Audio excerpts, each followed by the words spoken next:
जमानत, मुचलका, खात्मा, देहाती, नालसी, इन शब्दों को आपने कभी न कभी ज़रूर सुना होगा। और ख़ास तौर से यदि आपका कोई मामला कभी न्यायालय में पहुंचा हो या फिर कभी आप थाने में कोई एफआईआर दर्ज कराने गए हों तो इन शब्दों को आपने ज़रूर एक न एक बार तो सुना ही होगा। लेकिन इन शब्दों का मतलब क्या होता है, ये मतलब जाने बगैर हम इन शब्दों को ढो रहे थे। उर्दू और फारसी के इन शब्दों को 100 साल से भी ज़्यादा हम और हमारे पूर्वज झेलते आ रहे थे। लेकिन इन शब्दों को अब जल्द ही मध्य प्रदेश विधानसभा के द्वारा हटाने के लिए एक प्रस्ताव पारित करने की तैयारी है।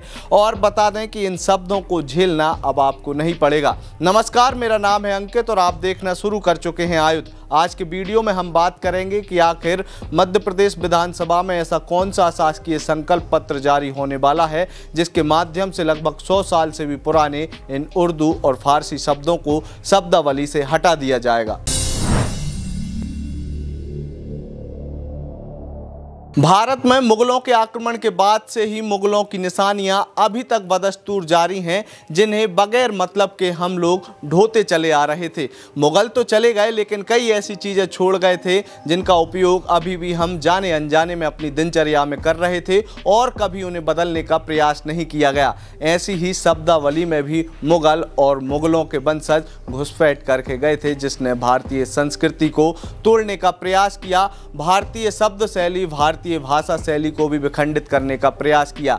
लेकिन मध्य प्रदेश सरकार के द्वारा अब इस ओर एक बेहद ही सराहनीय कदम उठाया जा रहा है, जिसमें लगभग 100 साल से भी पुरानी उर्दू और फारसी के लगभग 600 से ज़्यादा शब्दों को हटाने की प्रक्रिया शुरू हो चुकी है। दंड संहिता में ऐसे लगभग 600 से ज़्यादा शब्द थे जिनके मतलब शायद ही आपको और हमें पता हो, लेकिन इन शब्दों से हमें आए दिन जूझना पड़ता था। इन शब्दों में आपने मुख्य रूप से सुना होगा जमानत, मुचलका, खात्मा, बाकी ऐसे कई अन्य शब्द जो कानूनी प्रक्रियाओं में अभी भी बदस्तूर जारी थे, जिन्हें बदलने का कभी प्रयास नहीं हुआ। लेकिन अब मध्य प्रदेश में भाजपा के एक विधायक हैं यशपाल सिंह सिसोदिया, जिनके द्वारा मध्य प्रदेश की विधानसभा में एक अशासकीय संकल्प पत्र लाने की बात कही गई है।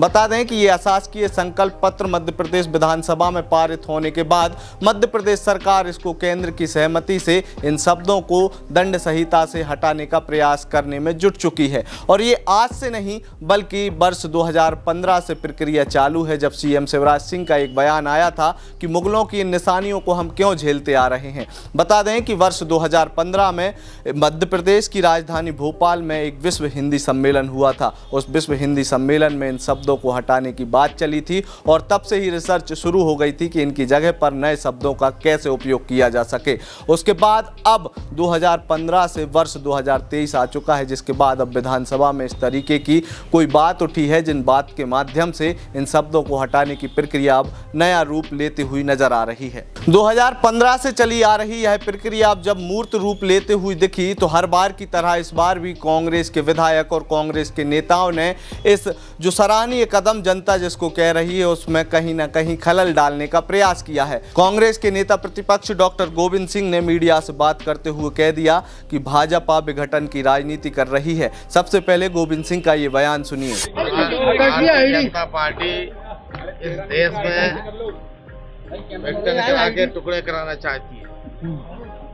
आपस में इस तरह का कोई जनता की भलाई के लिए काम न करके, कोई जनहित की योजना न बनाकर, इस तरह के नाम चलाकर आपस में भाईचारे में बिल्कुल डालने का काम कर रहे हैं।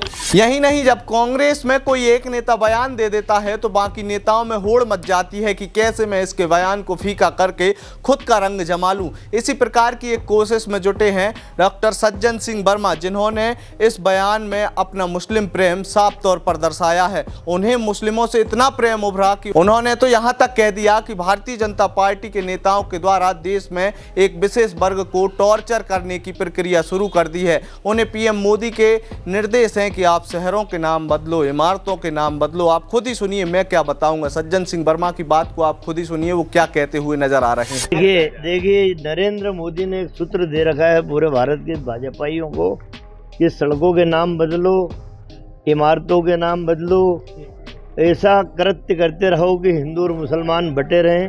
ये भारत एक ना हो पाए। जब इस पूरे मामले का राजनीतिकरण होने लगा और बयान आने लगे कांग्रेस नेताओं के, तो उसके बाद भाजपा के जो विधायक हैं यशपाल सिंह सिसोदिया, उन्होंने सज्जन सिंह वर्मा को एक चैलेंज दे दिया। उन्होंने कहा कि ना भेजने वाले को पता है ना लेने वाले को पता है शब्दों का मतलब क्या है, जबरदस्ती इन शब्दों को ढोते जा रहे हैं। यदि सज्जन सिंह वर्मा को इन उर्दू और फारसी शब्दों का मतलब है तो उन्हें जनता को बता देना चाहिए। तो थी इस पूरे मामले से जुड़ी हुई राजनीति की खबर, लेकिन पुलिस विभाग के द्वारा अब तैयारी शुरू कर दी है नए शब्दों को अपने दैनिक कार्यकलापों में शामिल करने के लिए। जैसे ही मध्य प्रदेश में यह संकल्प पत्र पारित होता है, वैसे ही प्रदेश सरकार इस संकल्प पत्र के माध्यम से केंद्र सरकार से चर्चा करेगी और केंद्र सरकार से चर्चा के बाद यह उम्मीद है कि जिस प्रकार से मध्य प्रदेश सरकार के द्वारा ये जो उर्दू के शब्द हैं जिन्हें लगभग 100 साल से भी ज़्यादा हम लोग झेलते आ रहे हैं, उन्हें हटाने के लिए केंद्र सरकार भी प्रयास करेगी। इस मामले से जुड़ी हुई कोई भी छोटी बड़ी अपडेट आएगी तो वो हम यानी कि आयुध मीडिया आप तक सबसे पहले लेके आएंगे। यदि आपको हमारी ये रिपोर्ट पसंद आई हो तो इसे अपने दोस्तों रिश्तेदारों के साथ जरूर साझा करें। आप हमारे चैनल को सब्सक्राइब करना ना भूलें। आप हमें फेसबुक, ट्विटर और इंस्टाग्राम पर भी फॉलो कर सकते हैं। आपका बहुत बहुत धन्यवाद।